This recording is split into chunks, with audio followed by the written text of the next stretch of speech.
Hello and welcome to Running Your Stories. I have for you today a fantastic, inspiring story from Jacob um, Snochowski. Snochowski. The C is silent. Uh, Jacob has recently won the Hardmoors 110 in a course record time of 19 hours, 45 minutes, and 49 seconds. Absolutely brilliant performance. And what I didn't know when I was watching his dot winning that race was that on 18th of December 2019, Jacob had major surgery and for a number of months leading up to that was unable to walk for more than 15 minutes without extreme pain. And to come back from that and to be in the form that he's in now is really inspiring. We go into detail about his training and some of his equipment and different things along the way. It's a really fantastic story. I was very, very interested to talk with Jacob, and thoroughly nice guy. So let's hear what Jacob has to say. Thank you. Welcome, Jacob. Let's make sure I pronounce your name correctly. Jacob Snochowski, is that right? Almost. C is silent, so it's Snochowski. But yeah, you've been very close. So Jacob Snochowski. yeah, well done. Yeah, Yeah, yeah. usually I'm being sort of called Snochowski or Snowski or anything. Yeah. Okay. Well, welcome to Running Your Stories. As we were just discussing, this is a podcast aimed at sharing the stories of runners. And originally, I aimed this at very average, everyday runners because I think everybody has some great stories. And more as time goes on, then I seem to get to know more of the front end runners. And yeah, the crowd changes, but the stories are always great. There's always a lot into it. It's not only, putting one foot in front of the other. That's true. Yeah, absolutely. So last weekend, I almost met you in person because I went out to support a friend, Rich McKeaton, on the Hardmoors 110. I ran about 25 miles with him. But he finished in sixth place, and you were so far ahead, Jacob, that I didn't meet you. As it depends how you look at it. Maybe you are so far behind. Of course. Yeah, but yeah, I was there ahead of time at Gribdale car park waiting to meet Rich, and I think I saw everybody like second, third, fourth place all come through. But yeah, it was an impressive run, the impressive performance. So Thank you. what did you think about the race?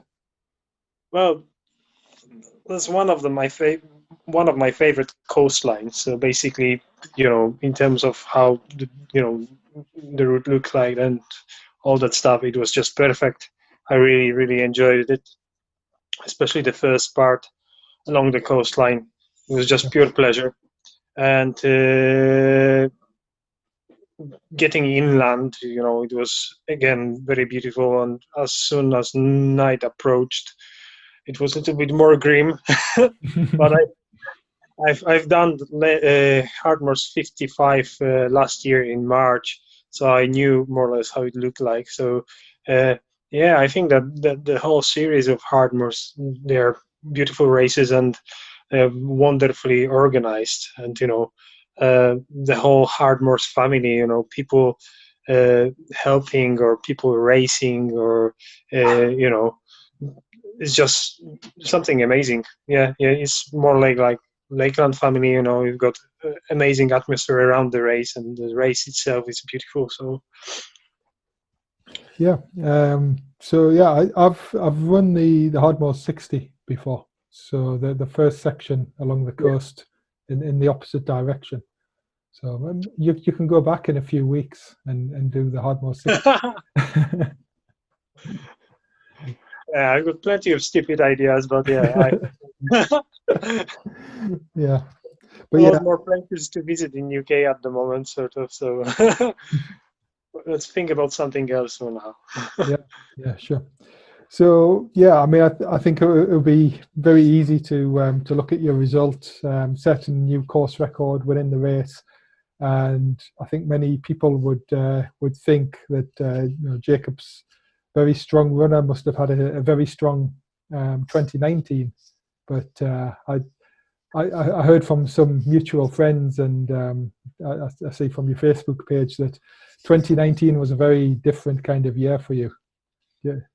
Indeed, indeed. Yes, it's all sort of started in 2018, really. Uh, sort of 2018 in August, I went to Poland and I went 50 miler over there.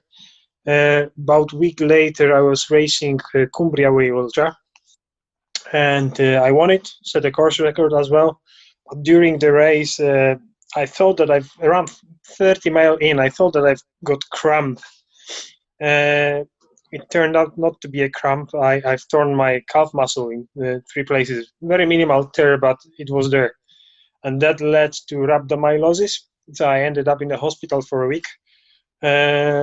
Then couldn't run, obviously, for some time until it all got healed. And once I started running, my posture wasn't right, and I didn't know about it. Since October, really, when I started running again, then I started doing some strength work at the gym as well, because that's what I usually do in the winter. And in December, I was at the gym, I was doing deadlifts.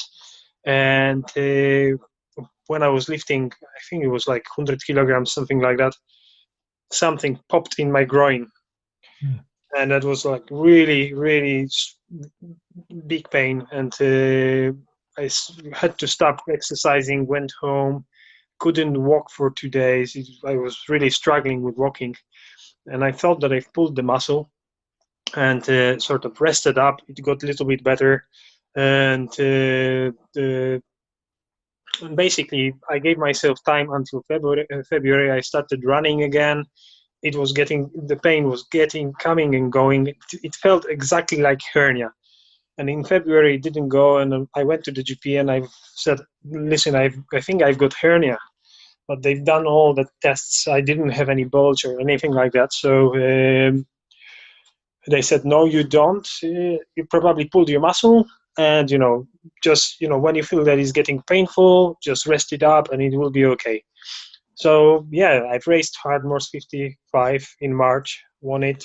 Then I got married in May, went to Slovenia, raced over there, like very fast 50K race. Done some smaller races as well in Wales.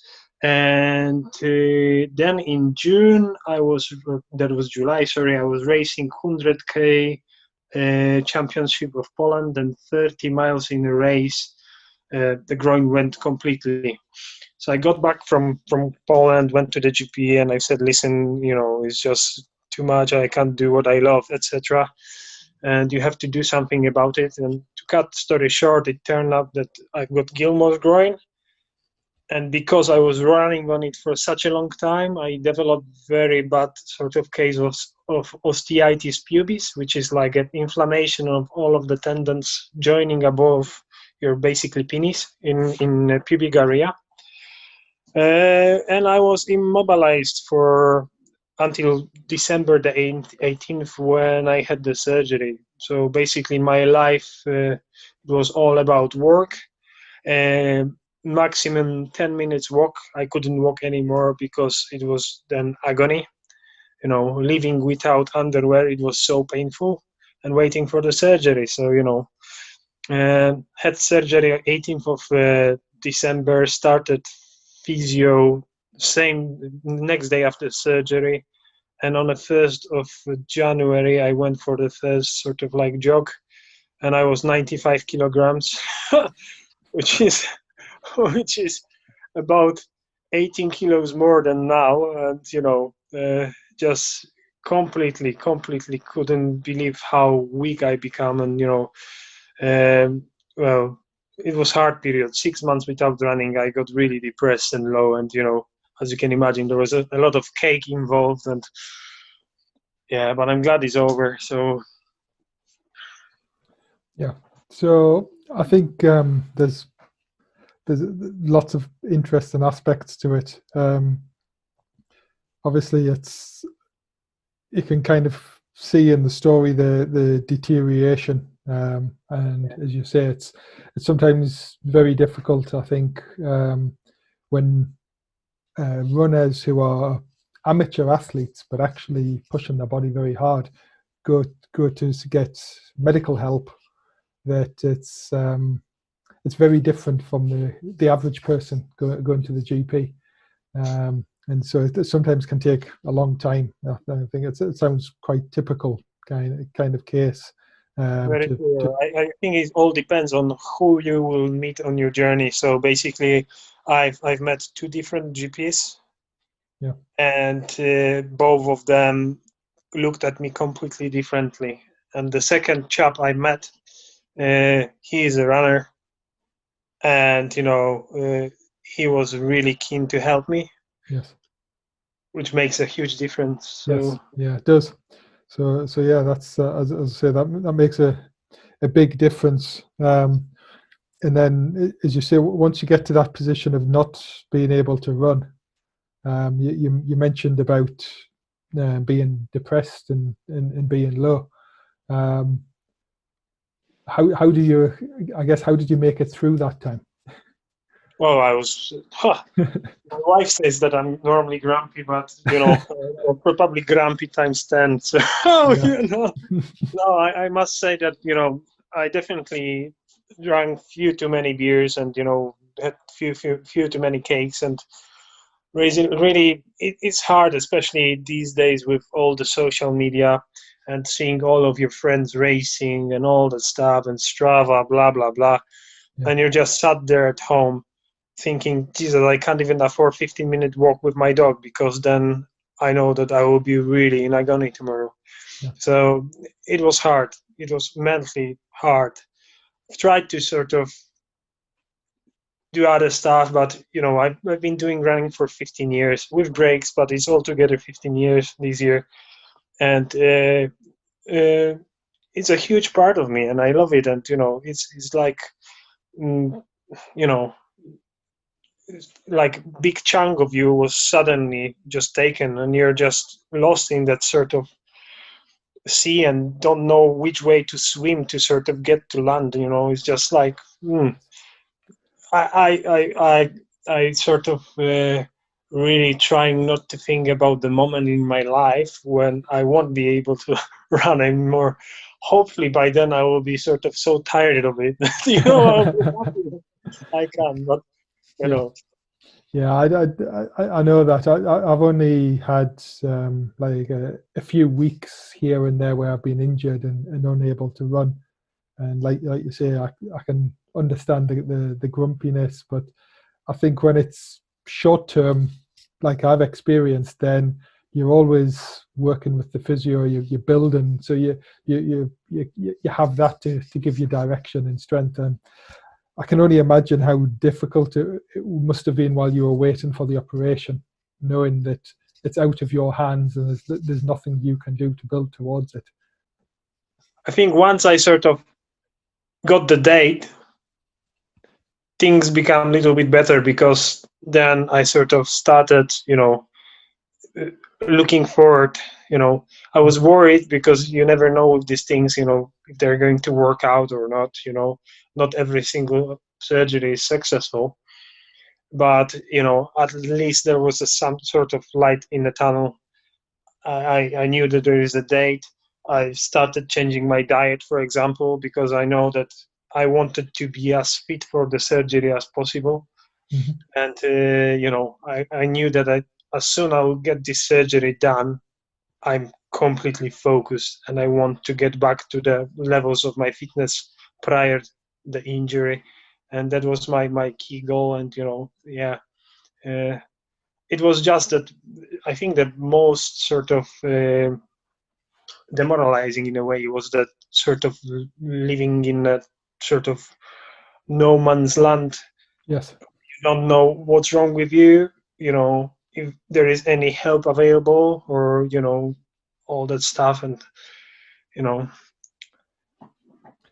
Yeah, definitely. As I say, it's hard to imagine how difficult. So maybe we should focus next on the really positive thing that I'm very, very interested in your training program since January to August. Because you've well, since the 18th of December to lose 18 kilograms, and not just to be fit and ready to run, but to win a 110-mile race. That's yeah. I believe it's a lot of it is muscle memory, and obviously, that all the miles I've built up through all those years. Uh, it wasn't like I wasn't training before.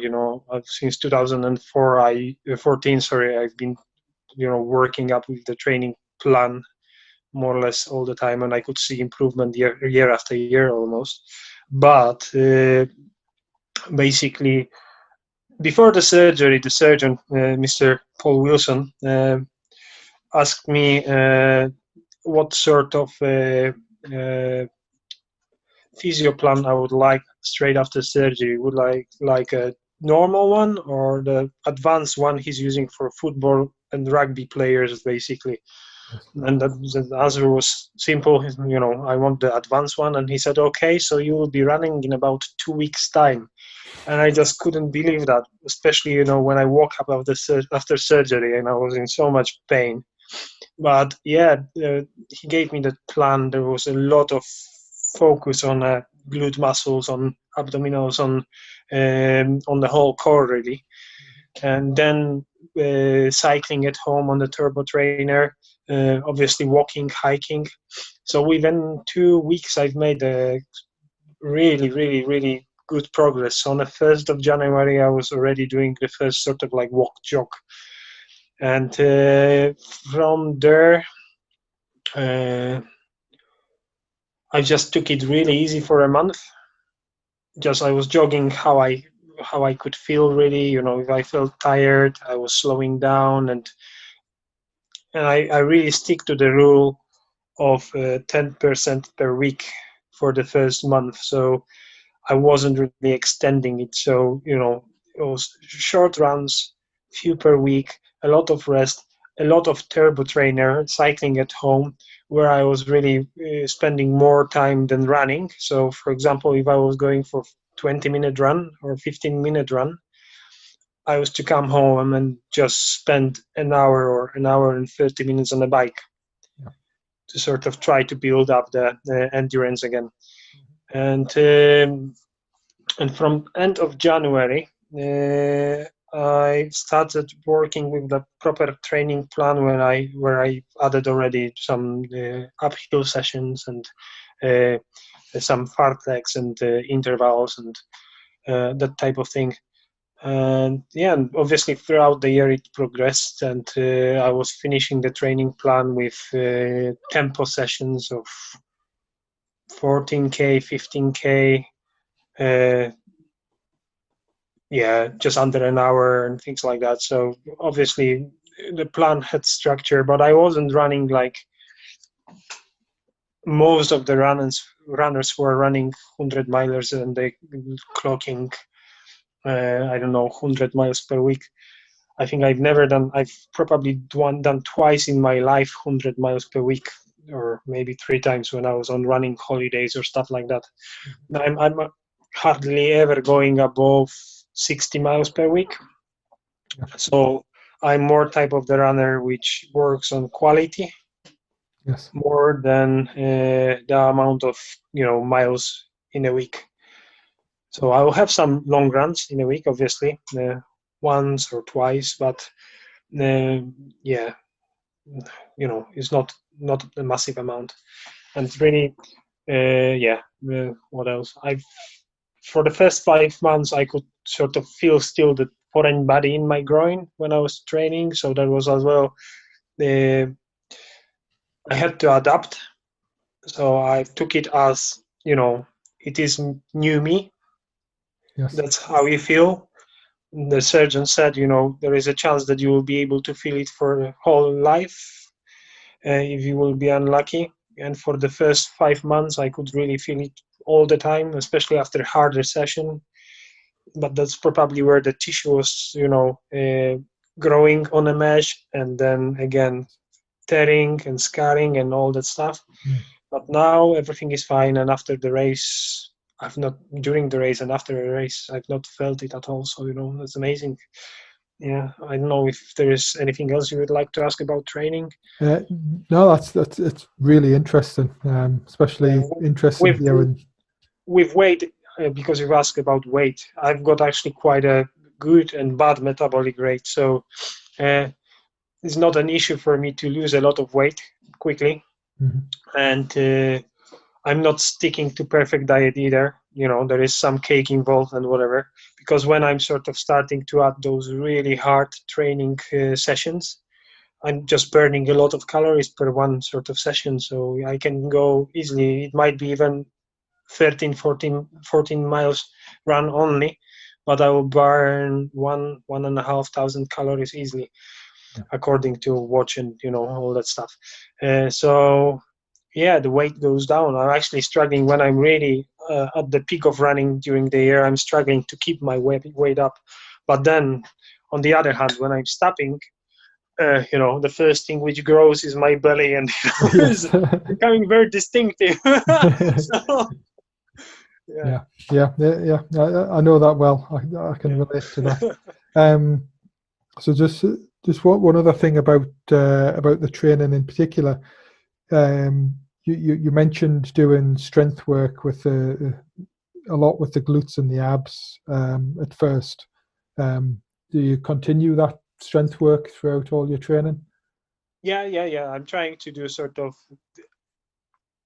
uh, at least once a week some sessions with glutes, and usually there will be either squat lunges, some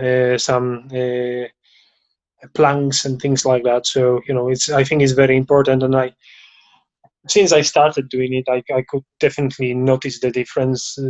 When, for example, finishing a long race, I'm not finishing anymore like that. Yes. I'm finishing straight upright, and you've got that strength, and the whole body is sort of benefiting from it. If I can't do it at home because I don't have time because of the run of running and other basically stuff which you're doing at home, during the break at work, I'm taking 10-15 minutes, twice a week. I will do, so many lunges per each leg, some squats, planks, and you can sort of easily blend it into your day if you want. Yeah, and I definitely agree with what you were saying there about being upright at the end of especially like 100 miles. Um, Recently, before the races restarted, a friend and we did our run. It was a 108-mile route that we planned Wow. in our local area. Actually, very similar terrain to the Hardmoors 110. Okay. I'm just on the edge of the Peak District, so Okay. we ran into the Peak District, and Okay. Where um, about? Where are you based? I'm in Huddersfield. Okay. Oh, I know. I've engaged to my wife in Huddersfield. Right. Yeah. She ran her that was White Rose Ultra. That was Yeah, her that, first that was my ultra. first ultra. Yeah. And after the race, I've pulled the trigger. And she Ah, said, very good. Yeah, so that actually that race goes within about 500 meters of my house. So, okay. yeah. So yeah, so we actually, I guess, touched on some of that the White Rose route as well Yeah. on our route, and at the end of that, it was the first time that I've finished more than 100 miles, and just felt, of course, very tired, of course, but Yeah. I was upright, and afterwards, like 1 2 days, I ran again after 3 days. Um, Everything was just tired in a very even way. Left side is tired, right side is tired. Every time before, when I did less strength work, always, something would hurt a lot more, maybe left side or right side, or there would be twists Exactly. and sprains, and so I'm more and more become focused on the right amount of strength work. I think it Definitely, makes a especially big with the type difference. of sport we do, it's Yes. extremely important because, it's just, especially with trail running, your whole body is working. It's not just legs. It's not, the 2 hours and 50 minutes marathon run and you're done and dusted. It's a lot longer and, uneven. And like I'm saying, on the downhills, your whole body is working. Up hills, you're using the top of your body as well. And, Yeah. extremely important. Yeah. So once you started, you built up the training plan. You started running again. Um, was the Hardmoors 110 your first race? Have you been doing some other things? No, I think in that was April when we've been in lockdown. Ian Corliss, he organized. I ran at home. I think they were collecting money for something. I Mm. don't remember for what. So the plan was then to get us close to the world record on 12-hour treadmill run as possible. Yeah. So I set up the treadmill, but after 70K gave me an electric shock, and then it gave an electric shock to my wife. We packed it in, and I finished in the garden. That was like 112 kilometers, I think. I don't remember, maybe 113, something like that. And but that was just basically for fun, no stress. Then in May, I think, I had a go on Dale's Way. Uh, I wanted to go for the Mr. Beresford the fastest known time, which is 12 hours and I think 54 minutes. I don't remember now, something like that. But I picked the wrong day. That was the hottest day of the year. There was no cloud. It was extremely, extremely hot. There was literally no even a bog on the parts of the fells where there usually is.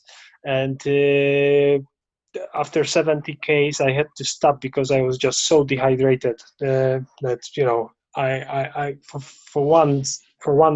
hate running in the hot weather. Yeah. For a second, I just couldn't get enough water with me. I was taking 2.7 liters soft flask between sort of like checkpoints which I had set up with my wife, which were usually around 10 miles, and that wasn't enough. After sort of 6 miles, I was running out of it and just running on dry. So after 70 Ks, when my fingers were swollen like sausages and I looked like a running sort of salt stick, I've decided that I'll come back again this year. Even though I was on a on a record pace, I just knew that I'll just eventually start dying off, or I will end up in a hospital with heat stroke. It was just too much for me. So yeah, that was it. And then the Hardmoors, yeah. So yeah, the Hardmoors was like a first proper race of the season, and yeah, I was really looking forward to it, hoping that it will happen in the end, and Yes. it did. Yeah, so. Yeah, I know John and Shirley put in a lot of work to make it happen. And they done an amazing job. So Yeah. I'm so glad that we could race. It's such a wonderful feeling when you can do what you love and meet other runners and just stand on the start line, isn't it? Yes. Yeah, it's really great as you say. So, any other memories? I guess you weren't leading the race right at the start. I think it was Lee Kemp out front to start with. Yeah, yeah. Well, so basically, it's another strange story with this race because obviously John and Shirley asked us to, if possible, to get our own support crews.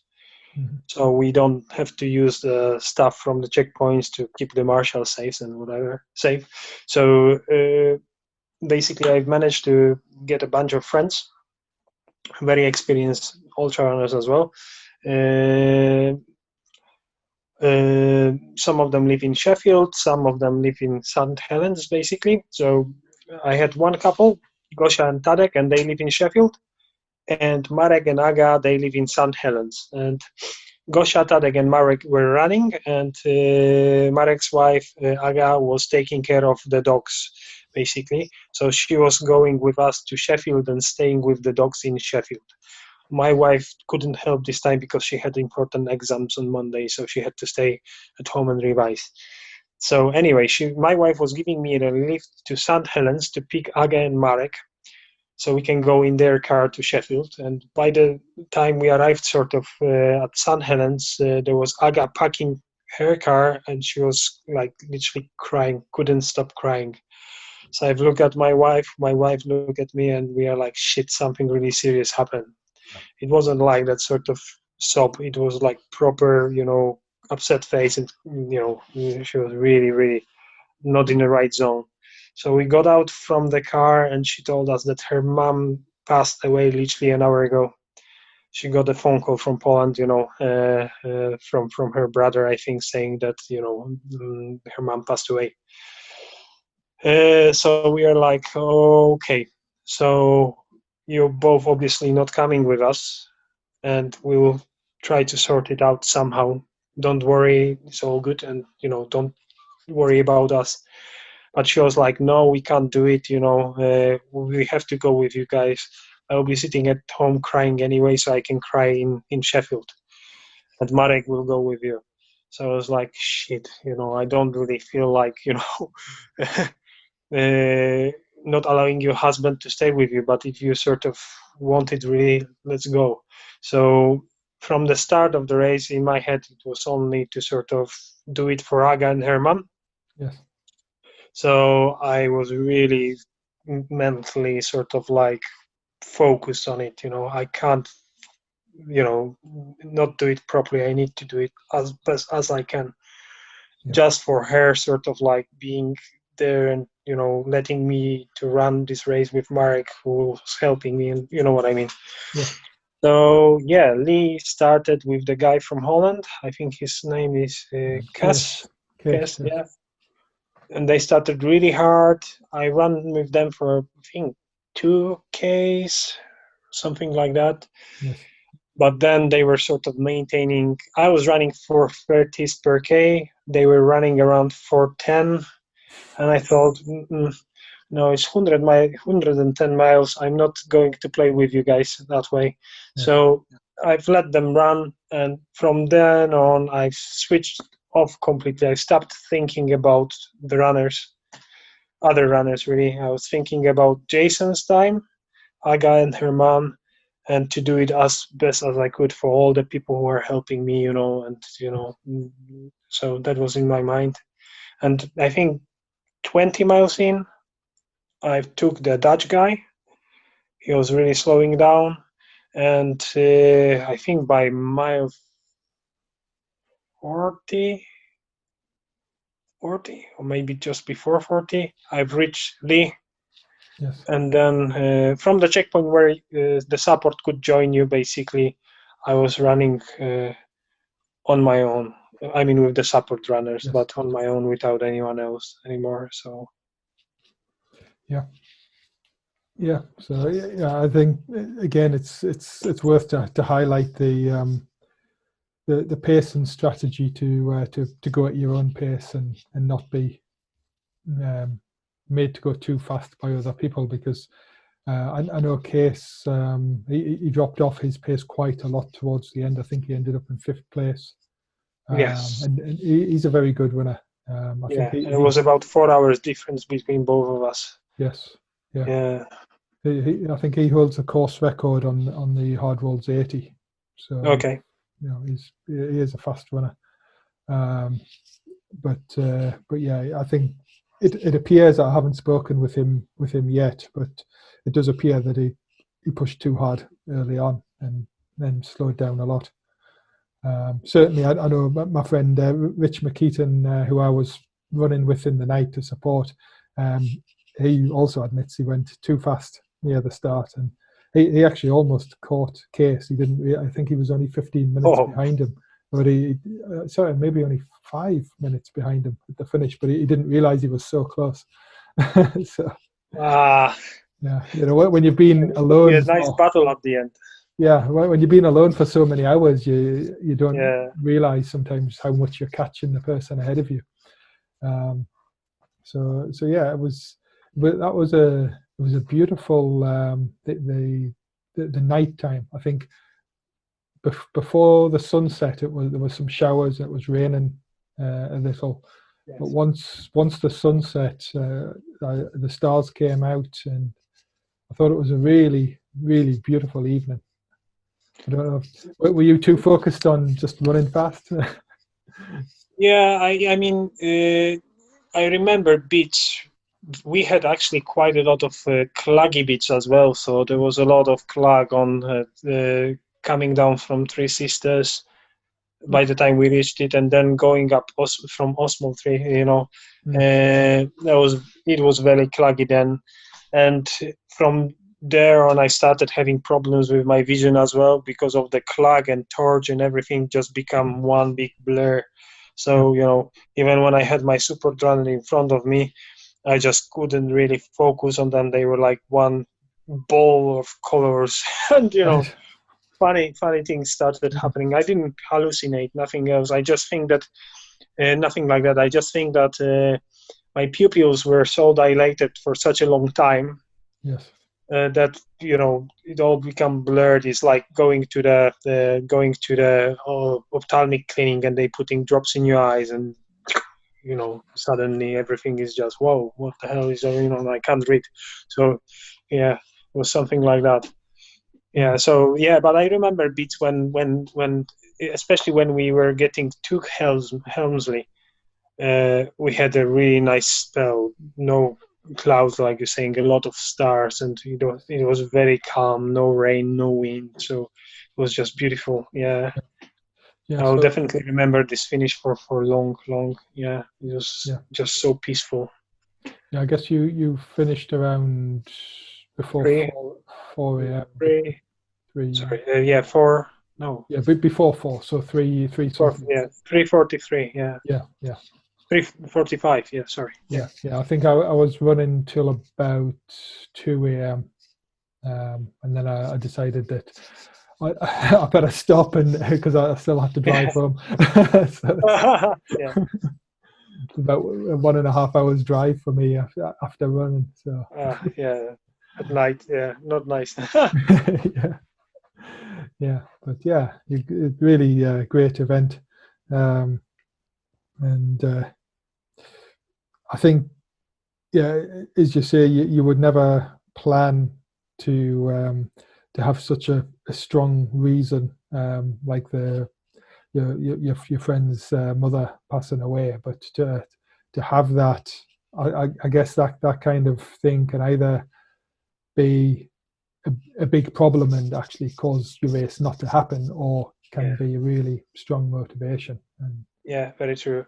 yeah, I was actually worried at first before the race that it will start playing with my mind at some point, but the other way.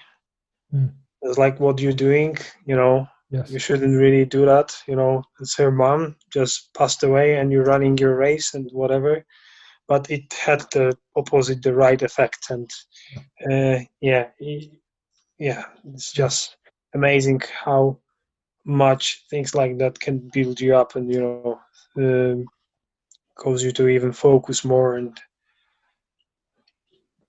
yeah, and it will always be I guess, a very special race indeed, for yeah, that yeah, I reason, think as for well as all of us, who took a part in it and, Aga next day when we sort of got to Sheffield, she was so pleased and happy, and she was crying basically, saying thank you and and all that stuff. It meant for her a lot. She was literally up all night just watching the dot and sending a lot of messages on our Facebook group and encouraging me and giving kicks from the backside and So it was nice when you were running, and especially that fact that you can have pacers and they can give you like another moral input to just read the message saying, oh, they saying Yeah. you're doing very well and keep going and all that stuff. That's sort of like, especially in the low moments, that's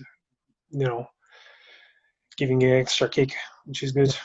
Yeah, it is. It's very good. So I also notice because I do a very small piece of research before I speak with someone. So I notice you're sponsored by a few companies.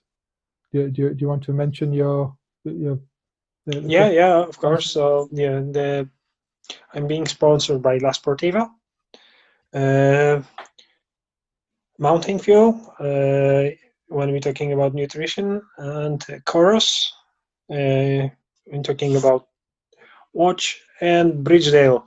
And they're producing socks for runners, and they're really good. As well, I'm being helped by a friend from who lives in Keswick. He's got his own company, which is called Mountain Massage Sport Therapies, and he's helping me with some sort of post-running sessions to he's allowing me to get into his pain cave and to to make my muscles a little bit more relaxed. And I'm actually seeing him next Thursday and I can't wait. Yeah. Yeah. So obviously I'm very grateful to all the guys who are sort of at some point decided to help me, because it's just amazing. That's giving you another kick from the backside. First thing. Second thing, you're saving so much money on all the equipment, and uh, it's just great. And I'm really grateful. I when I was starting running, because I had to when I went to army, I never thought that I would be where where I am at the moment, and I just can say thank you. I don't know what else. Yeah. Really grateful. So let me ask you just a couple of things about some of the some of the things that you were using in the race, because Yep. it's so I saw somewhere you were wearing La Sportiva Jackals. Is that Yeah. I think is that the new one of the newest shoes? That's the newest trail shoe, yes. Yeah. So I've been wearing Jackals for the first 50K of the race. So how They're do you find those? They're good? extremely good, extremely comfortable. They weigh about 300 grams per shoe, and they are sort of built for extremely long races, so anything above 100K. Uh, uh, They are very breathable. They are amazingly cushioned. You're feeling the bounce, especially when you're hitting tarmac. You can Yes. feel the bouncing back from the road, and they're so soft inside. Very grippy. I've been running in them first two legs of Bob Graham when I was helping, for example, one of my friends, and they were going pretty well through all the boggy ground of the first leg, and uh, felt pretty very comfortable on the coming down Halsfelder's Ridge as well on the rock, and uh, really good shoe. But I've changed them after 50K because I didn't want. I knew it won't happen, but I just didn't want to take a risk of getting any hot spots. Yeah. So I thought, if I'll separate the race in three parcels and sort of change the shoes, Mm-hmm. three times, I've got less chances of sort of rubbing in the same places and destroying my feet so early on. So after 50K, I've changed to Akashas, which are a little bit heavier than Jackals, and they are sort of like the model before the Jackals, another model designed for very long distance. Uh, Again, very, very comfortable. A lot of cushioning. They're a little bit heavier, like I said, but still a lot of ventilation, a lot of air coming in and getting out. They are built like tanks, more or less. So that was another 50K, and then just after Captain Cook Monument checkpoint, on that checkpoint there, after raspberry topping, basically, I've changed to mutants because I knew that we hitting fair ground and there will be a little bit more of sort of soft ground underfoot, and that was the last 77 Ks. And mutants are my favorite model of La Sportiva. Yeah. I think I've went through 8-9 pairs so far. So started wearing them out 2015. So wow. Yeah, I only have one pair of mutants, but yeah, no, I'm a big believer, and that's my shoe to go when I'm running in Lake District, all the time. So I'm feeling extremely confident in them, and the way how they sort of hold your feet in the shoe, the tongue coming down under the bridge of your feet is just amazing. And they're extremely aggressive, and because of the 10 millimeters drop as well, they make me at least feel sort of very fast. So they make me feel like I can run faster than I really running. So that was as well a mental sort of aspect to it, I think. Yeah. Okay. Yeah, it's good. I like the mutants. I haven't tried the others yet. Really, if you like sort of little bit bounce in your shoes and softish sort of feel, definitely I'll try Jackal's. Extremely good shoe. Yeah, sounds good. And light for that sort of build is very light. So cool. So how about your course? Is it the Apex watch? Yeah, that's Apex Premium. Is not the Pro one. It's I keep looking at that because the battery life looks so impressive. Yeah, so I've charged it the night before when I was starting. I had 100% battery, and I had obviously the wristwatch AR on, GPS nav on all the time. I had food reminders and pace reminders, and I finished with 38% of the battery, so 62% of the battery per that run. 19, almost 20 hours is in 19 hours and 45 minutes with everything. And it wasn't on ultra mode, nothing like that. So it was on a normal sort of like full fat mode.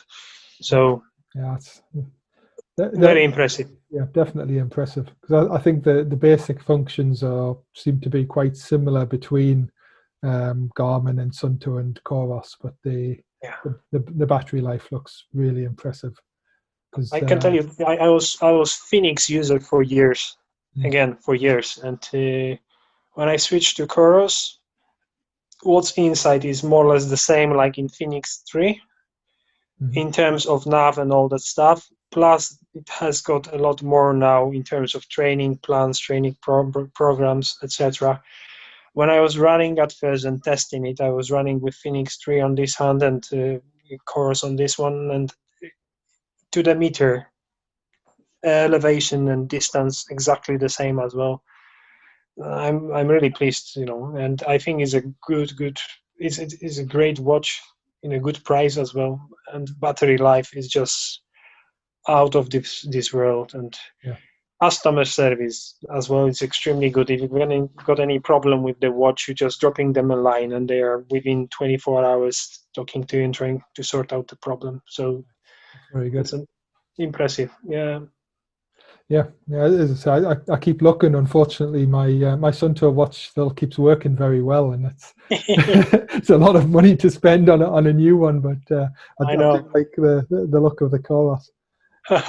That's why I'm asking so much detail here, because these are the things I'm looking at for myself. It weights nothing. If you, for example, if you would have, I don't know, Phoenix in this hand and the Coros Apex in this one, it's just like third of the weight of the watch. Right. It's made all mainly of plastic. I mean the premium which I've got, and it's amazing how big difference it actually makes during that long race when you don't have to wear like I don't know 100 grams on your wrist, or whatever how much it is. It makes a huge difference as well. So yeah. Yeah, impressive. So mountain fuel, I'm sure was perfect for you because do you work there as well? Is that Did I work? do I'm you work for mountain fuel? no. Well, yes and no. Okay. Me and my friend Jarek, business partner, really. We are sort of the main distributors of mountain fuel for Poland. Okay. So basically, we are taking stuff from here, selling it in Poland. Yeah. Bringing some money here, and yeah. But it's our own company, and we've got sort of like contracts with Rupert and from Mountain Fuel. But no, I'm not employed by Mountain Fuel Yeah. UK. But before the whole sort of party of La Sportiva started, I was running for Team Mountain Fuel, and that's how I met Rupert. And Yeah. yes, and it helped a lot because from mile 60, my stomach shut completely, and I couldn't take any solids. Hmm. So the only solid food I was eating, it was when I was reaching the checkpoint. My crew was making me a scrambled egg, and I had my Mueller rice puddings with custard, and I was just eating that because it was sort of softish and I could swallow it. Yes. But the rest of the race, from mile 60, it was mainly jellies and extreme energy between the checkpoints. Yeah. So, yeah, I went through a lot of them. I didn't have a puke, which was amazing, but I could really feel my stomach by the end of it. Yeah. Yeah. Yeah. But yeah, but I think with the pace that you were holding, then it's very difficult not to have some stomach Yeah, problems at that pace over that distance. It's definitely. impressive. Yeah. Yeah. Yeah. And then the Bridgedale socks. I also actually, when I went out, wore waterproof socks because the ground was very wet, and it does make a big difference. I think for me, it's when you go more than maybe 4 or 5 hours, then the feet can get really sore without taking real care of them. I know I was on Gwyn Stokes's double bob, helping out Hmm. with that, and we had to go out and buy some waterproof socks part way through because his feet were not going to carry on in a good state. So, but yeah, so yeah, I do have some Bridgedale ones, some other ones. Um, so which model is it of the Bridgedale socks that you use? I've used the light ultra trail ones, so they are not waterproof. Okay. Uh, they are basically there is not a lot of padding in them. They are very very sort of uh, breathable because there is not a lot of padding, but Yes. I went through 110 miles in them and they are still in one piece. And I've developed only one blister on my left foot, and that's it. So, they do the job. They feel very comfortable. And, and they've asked us, I think last year, to sort of do the home test, uh, to test for how long we can run in them without washing before our wife will call us from home. It was like something like impressive 30 something hours before they started smelling. So yeah, Yeah. another positive aspect is that when you're going for training runs and they are not extremely muddy, you can use them quite a few times before you have to put them into the Yeah. So washing machine. So it's all about savings and yeah, well, that could be very useful. I don't know if you have any plans to do the spine race, but yeah, yeah. yeah, if you try some things like that, it could be Keep on very thinking about it, but I had a chance to do on Mars Day to Idle, the trigger race yes. years back, when there was sort of a lot of very slushy ice and Mm. whatever swimming from the top of the Pennines, and I don't know if I want to do a spine. Yeah, I'm sure you'll be convinced. In time, it might become the only one that you haven't set the course record, and then you have no choice. Yeah, right. Well, that's very, very interesting chat, Jacob. Thank you. Thank you for your time. It's been really, really interesting to hear about your your progress back from injury and the way you can come back from that. Because I know that a lot of people struggle, as you've described, when people are unable to run. And something I always try to tell myself and try to remind other people is that these times when you cannot run, hopefully, are always going to be a temporary thing. And I think hearing stories like yours about having quite a serious injury that makes you not even able to walk for, I think, did you say no more than 15 minutes walk? Yeah. And to be back running and setting course records at 110 miles, it's very inspirational, I think, and it's really good story to share. I think that we can all achieve it. We need to just believe in ourselves, and like with everything, if you believe hard and you work hard, there is nothing is not possible. If you can learn Chinese when you're a child, why you can't get back running?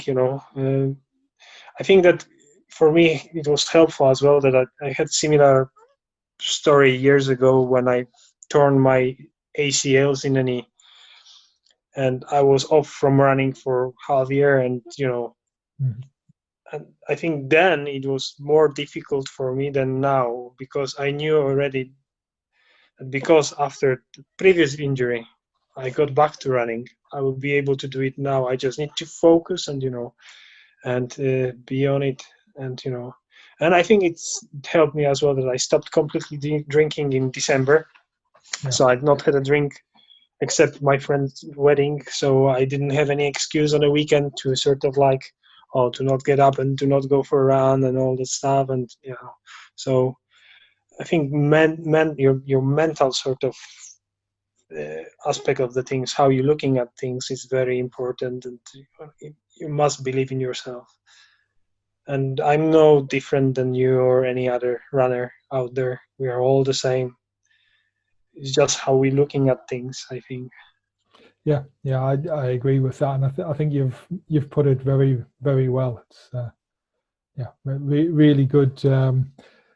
It's the reason why I completely fell in love with running. It's only 4 years since I started running, and Well done. And I've now completed I think 5 times more than 100 miles, 5 or 6 times. And it's, as you say, it's about belief and working hard. So we were almost perfectly at the end of the podcast there, and I've lost Jacob off the call. So we're going to have to finish there. I might get him back, in which case I'll see if he has a few more words to say. But it was a really fantastic summary there about believing in yourself, working really hard, and you can really achieve anything. I mean, Jacob's performance and course record there on the Hardmoors 110, less than a year from having fairly major surgery and being in a very difficult place. Just the back end of last year. It's a really, really inspirational story. So I hope you've enjoyed that, and I'll keep trying to look out for these kinds of stories. Few things going on in the coming weeks that hopefully I'll be able to share with you as well. So thank you very much for listening. We'll be back again soon on Running Your Stories. Please like, follow, share, tell people about the podcast or the videos on YouTube, whichever way you prefer it. And thank you very much.